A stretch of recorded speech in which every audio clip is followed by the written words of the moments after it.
The new patch has arrived and completely shifted the meta. The first tier 1 cup of the set has begun, and the current top performers are playing some incredibly interesting lines and firing the cannons with Tahm Kench 4. All of that and much more will be covered today as we go over what is currently going on in the TFT space. First, let's start breaking down the new patch. So on Thursday, we finally got the arrival of 16.2, the new patch that has been long awaited since everyone was so tired of playing the T-Hex meta. Now, of course, I'm not going to go through all of the entirety of the patch, but it is a massive patch. There are a ton of changes that went on, and quite honestly, this has completely shifted the meta in terms of what the meta comps are, what the meta strategies are, and how you want to navigate the entirety of the set. Even if we were to take a look over onto TFT Academy, for example, you can see that the tier list is very different from what we've seen back in the last patch in 16.1c. You can see one of the top comps right now is still in fact Bilge Watcher, but you do play differently than before. Now you want to tempo with it for the most part, and you have multiple different ways of capping out. You can play the Graves variation, you can play around MF and Fizz, you can also even play around some tempo TF stuff. Not only that, but we've also seen a brand new top meta line being the Riggs comp or Rise and Ziggs, utilizing Ionia Rise, which is one of his strongest spells, alongside Ziggs, who got massive buffs and really strong units like Set,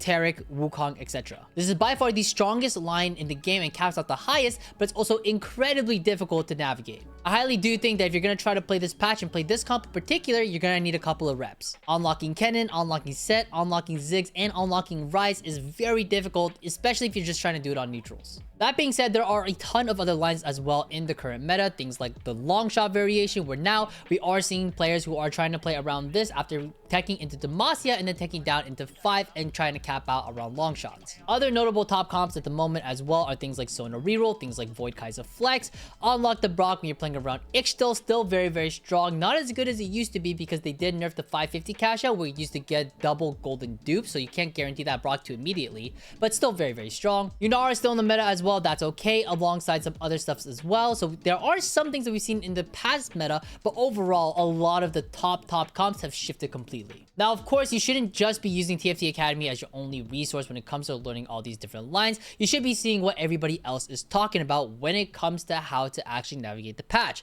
For example, Kiyun posted a really great patch Spark Notes. This was back on January 8th after he had been scrimming on the PvE. So some things are correct on here, but some things are not, but it's good to look into it and see what the initial impressions were. I know Deepay, who is also a very top challenger and very strong competitive player, has also posted his 16.2 tourney prep, which is available as well. Again, all these will be linked below, but you can check this out as well if you want to see what his current reads are in the meta and how he's approaching the tournaments overall. And again, there are a ton of fantastic resources if you want to check it out. I do think this is an incredible guide that was actually posted very recently, 36 minutes ago, by Upset Max, where he actually has a very detailed and well-made video talking about his best 5 comps to climb in 16.2, as well as Broseph, who has also posted his own coaching session that he did with another player where they're doing some trials prep, but talking about what comps are good, what comps are not good, what to lean, what to not. I believe there's some extra information as well, early game units, what to hold, as well as what augments that are great and what are not, as well as some artifact lines as well. Of course, there are some spicy takes as well. Ginia, for example, did post this over on Twitter, talking about how it's very possible that this one player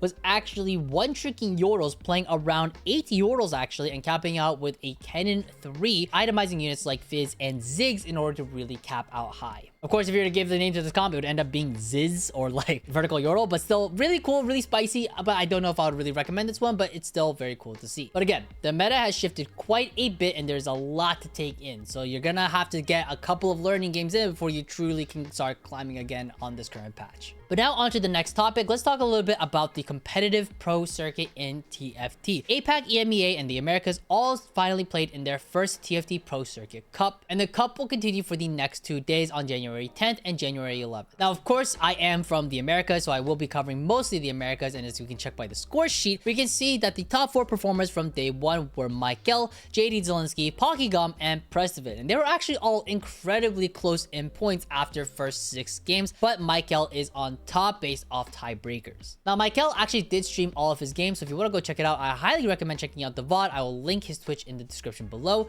But out of all of the lines that he played today, despite the fact that we covered a lot of of meta lines earlier in the video. He played 2 lines in particular that I thought were really interesting and were not really on the TFT Academy tier list or anyone else's radar. The first one we'll talk about, which you can see on screen, is this really interesting 4 Invoker 4 Bruiser board that I have not seen anybody talk about, capping out with Zillion 2, with Lysandra 2, Volibear, and because of the Invoker's bat, Lucian and Senna on the board. Really interesting cap that I don't think we've seen a lot of people talk about for Invoker overall, but it is really interesting to see that Zillion is going to be a good enough carry in order to try to cap out with it if you do find yourself in that spot. I do like that he also played around a very early Scion to unlock LeBlanc, who recently got new buffs. So by the end of the game, as you can tell on his endgame board, he had a Scion 2 as his main tank, but because it's scaled throughout the whole game, it was actually the best tank that he could have on the team, better than any other 2-star 4 cost or even the Volibear. Really creative use of using the Darkened Tank item to also boost the power of this Scion 2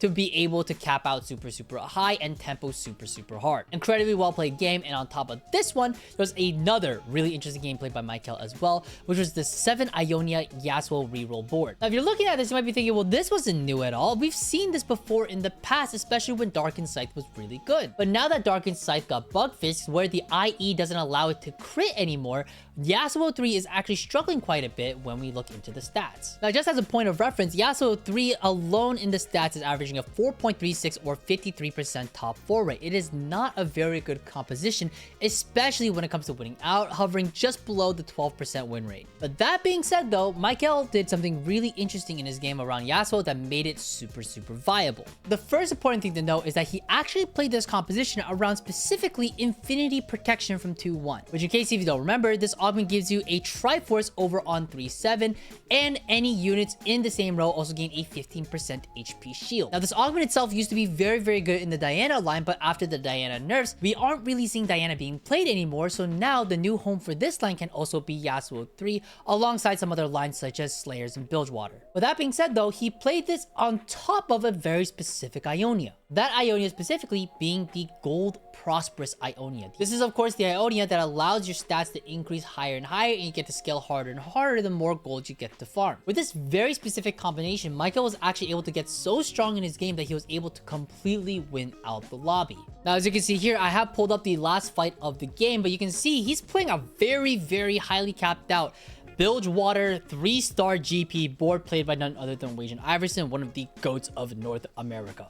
And again, you can tell by this comp that like normally this comp doesn't look nearly as good, but with the right conditions, it can scale so hard and just make any comp look like absolute shit. So obviously, Michael was able to win out this game super hard, and honestly, the comp looks really solid to me. So I highly recommend trying Yasuo 3 if you happen to find that augment in particular. Now, to end things on a bit of a more for fun note, Dank Memes actually was able to manage a Tahm Kench 4 inside of a full challenger lobby. If you want to see how he managed to actually do it, TFT Clips did a really good job of shortening the game itself, so you can really see how he did it pretty quickly overall and just see the absolute joy and excitement of him hitting this Tahm Kench 4. Now, one last thing I want to talk about today. This is probably the most interesting tech that I have ever seen. I have never seen anybody pull this off in my life so far of this set. I thought this was so funny and pretty creative, but I just wanted to give a shout out. I don't want to spoil anything, so I'll just let the TikTok play for itself. Start it. Ready.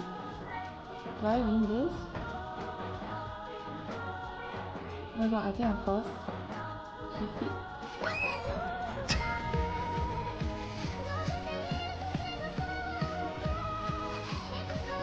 Oh. Nah, dude, that is some crazy shit.